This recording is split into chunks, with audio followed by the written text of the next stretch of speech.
Hey y'all, welcome to Project 3. We're going to be creating conceptual self-portraits.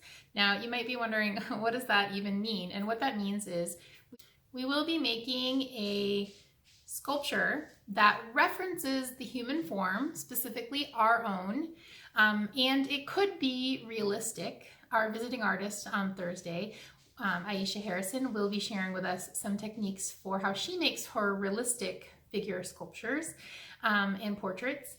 So it may include some realistic elements, but it can also include sculptural or abstract elements. And so we can be really creative about what we put in our self-portrait. So for our sketchbooks, we're going to want to look at lots of different artists working with this idea. And the artists we look at don't need to be working exactly in self-portraiture, but they need to be doing something that we can incorporate into the sculpture that we make of ourselves. So like I said, some parts of it could be realistic. The majority of it could be realistic, but I also want you to bring in things that express who you are or express something about you. On the other side of this, your piece could be completely abstract or a wild interpretation of who you are. I'm going to show you a bunch of different images. Hopefully they'll kind of get the juices flowing and give you a sense of what I mean. And then I'm going to show you my version of sketches to give you an idea of how to get started there.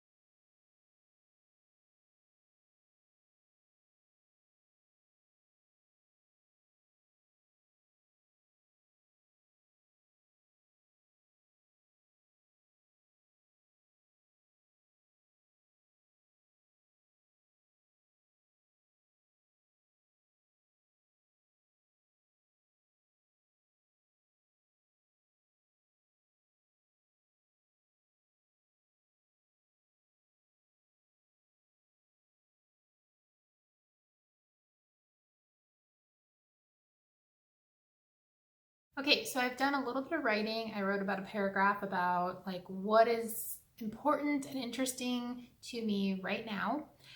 This could go, to the future. This could go to the past. This could be more surface. This could be very deep. It's really up to you. For me, I just focused on how much I enjoy multitasking and DIYing, doing a lot of things for myself and from scratch and by hand. One of the artists that I looked at is Lauren Sandler.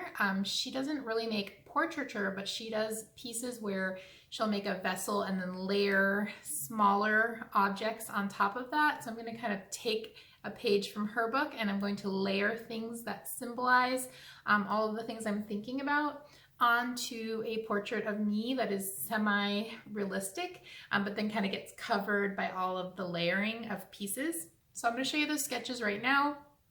This is just one example. Whatever you make is totally up to you. It could be more realistic. It could be completely unrealistic. The most important thing is that you are just using the material to show off yourself and what's important to you and tell us something about your identity. Here's a quick peek at my other ideas. So I thought about my huge plant collection and maybe incorporating that in, doing it super realistic, but just bringing some of this fiber and blanket idea at the bottom, doing a thing with sea creatures, kind of playing off of my family coming from Naples region, which is a port city. But this is what I landed on, just kind of bringing it all together and being really maximalist. My sketch, I did a little bit of writing, and then I just threw out I drew several ideas, but this was the one I liked best.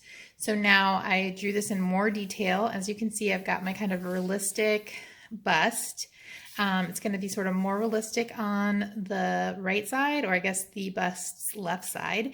And then it's going to come over here and have lots of layering. So in my curly hair, I'm going to have my cat who is sleeping next to me right now. And then I'm also going to have these jumper cables. I had to learn how to, not learn how to jump my car, but I bought a electronic jumper so I wouldn't need another car. And so I'm going to put the little the little cables from that on there. In my hair, I'm also going to have my plants. If you could see in the video, there's a plant behind me. It's a pothos, and so I'll have some vines of pothos. I also like gardening, so I'll have a carrot and a tomato. Tomato also references my Italian name and culture. I'm a ceramic artist, so I'm going to have a cup, and this is like representing the blanket that my cat is laying on right now, which is a crocheted blanket, and it's going to, so this will be more like the bottom part of a traditional bust, and then this is going to kind of lay out as if it's a blanket gathering, and then the texture is going to go across the whole piece. So that's my final idea with more details, and that's what I'm going to make. For this project, we're going to learn how to build a basic bust using the coil technique.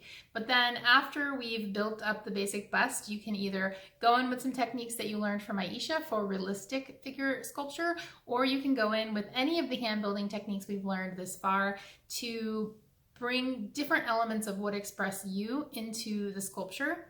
A couple of things to keep in mind is that we want to make sure we're controlling that clay thickness. Because this sculpture is going to be on the bigger side, our coils on the bottom will be a little bit thicker, but then as we move up and as we're attaching things, we want to make sure that we don't get places that are more than half to max 3/4 of an inch thick, because they might blow off.